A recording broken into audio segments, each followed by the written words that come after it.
किसी ने बहुत सुंदर बात कही है कि जितिया व्रत का पुण्य पार, संतान सुखी मिटे संकट का भार। नमस्कार दोस्त, मैं हूं श्याम गुरु। यह कहानी है एक माँ की अटूट श्रद्धा, उसके संकल्प और भगवान जितवाहन की कृपा की, जो हर संकट को अवसर में बदल देते। यह कहानी आपको यह विश्वास दिलाए कि भक्ति और ममता से बढ़कर कोई शक्ति नहीं। गंगा नदी के किनारे बसा एक छोटा सा गांव था जिसका नाम था मंगलपुर। इस गांव में हरे भरे खेत, छोटी छोटी मिट्टी के घर और वापसी प्रेम से भरा माहौल था। गांव के लोग सादगी और मेहनत से जीवन जीते थे। यही रहती थी राधा, एक ऐसी माँ जिसकी पूरी दुनिया उसके इकलौते बेटे श्याम के इर्द गिर्द घूमती थी। राधा एक विधवा थी जिसने अपने पति को श्याम के जन्म के कुछ साल बाद ही खो दिया था।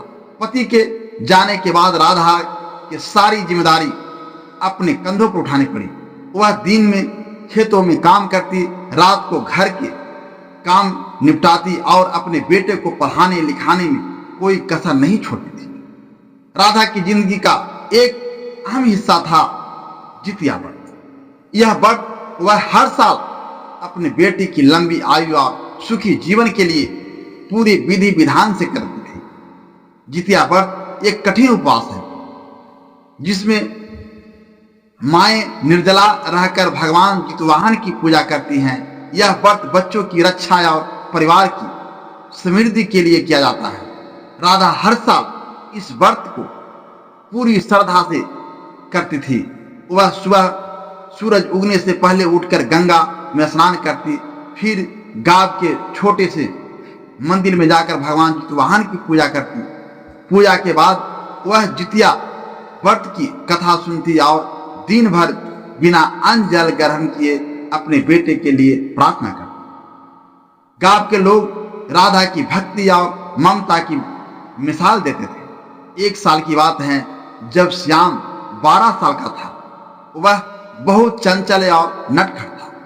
उसे अपने दोस्तों के साथ गंगा किनारे खेलना बहुत पसंद था। वह अक्सर दोस्तों के साथ नदी के किनारे मछली पकड़ने, नाव चलाने या पानी में छलांग लगाने जाता था। उस साल जितिया व्रत के दिन राधा ने सुबह पूजा की और श्याम को प्यार से समझाया, बेटा आज मेरा व्रत है, तुम आज गंगा किनारे मत जाना, तुझे तुम्हारी चिंता है। श्याम ने हंसते हुए कहा, माँ तुम हर साल यही कहती हो, मैं तो बस थोड़ी देर के लिए दोस्तों के साथ खेलने जा रहा हूं, कुछ नहीं होगा। राधा ने उसे फिर समझाने की कोशिश की, लेकिन श्याम की जिद के आगे वह चुप हो गई। उसने मन ही मन भगवान से प्रार्थना की उसका बेटा सुरक्षित रहे। उस दिन दोपहर को गांव में एक भयानक खबर फैली। गंगा नदी में एक नाव पलट गई और उसमें सवार एक बच्चा डूब गया। यह खबर सुनते ही राधा का दिल धक से रह गया। उसका मन अशांत हो गया उठा और वह दौड़कर गंगा किनारे पहुंची। वहां का दृश्य देखकर उसका दिल बैठ गया। गांव के लोग इकट्ठा थे। कुछ लोग नदी में छलांग लगाकर बच्चों को ढूंढ रहे थे और कुछ लोग किनारे पर खड़े रो रहे थे। राधा की नजर अपने बेटे को ढूंढने लगी, लेकिन श्याम कहीं नहीं दिखा। उसने कांपते स्वर में पूछा, मेरा श्याम कहाँ है? एक बुजुर्ग ने धीरे से कहा, राधा श्याम नदी में बह गया। वह अपने दोस्तों के साथ नाव पर खेल रहा था और नाव पलट गई। राधा के पैरों तले जमीन खिसक गई। उसका इकलौता बेटा, उसका जीवन, उसका सब कुछ गंगा की तेज धारा में बह गया। वह नदी किनारे बैठकर फूट फूट कर रोने लगी। उसकी आंखें से आंसुओं की धारा बह रही थी और वह बार बार भगवान जितवाहन को पुकार कर रही थी, हे प्रभु मैंने हर साल आपके लिए व्रत रखता हूं, अपनी सारी श्रद्धा से आपकी पूजा करती हूं, मेरे बेटे को बचा लो प्रभु। उसकी पुकार में इतनी तड़प थी कि आसपास के लोग भी रो पड़े। गांव के कुछ लोग राधा को घर ले गए, लेकिन उसका मन नहीं माना। वह उसी रात गंगा किनारे बने एक छोटे से मंदिर में जाकर बैठ गई। उसने फिर से जितिया व्रत की कथा सुनी और भगवान से प्रार्थना की। उसका निर्जला व्रत अभी भी जारी था और उसने मन में ठान लिया कि जब तक उसका बेटा नहीं मिलेगा वह न तो खाएगी और न ही पिएगी।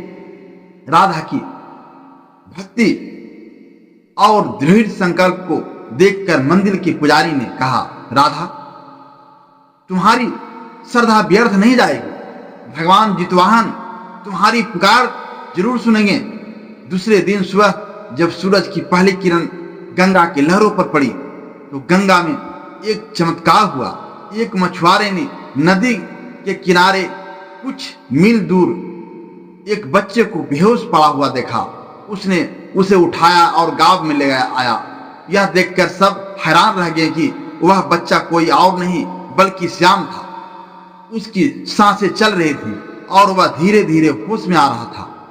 मछुआरे ने बताया कि उसे नदी के किनारे एक चट्टान पर लेटा हुआ पाया, जैसे कोई अदृश्य शक्ति उसे वहां तक ले आए। राधा को जब यह खबर मिली वह दौड़कर अपने बेटे के पास पहुंची। श्याम को गले लगाकर वह फूट फूट कर रोने लगी। उसने भगवान जितवाहन का बार बार धन्यवाद किया। श्याम ने बताया कि जब नाव पलटी तो उसे लगा कि वह डूब जाएगा, लेकिन अचानक उसे एक तेज रोशनी देखी और किसी ने उसे पानी से बाहर निकालकर चट्टान पर रख दिया।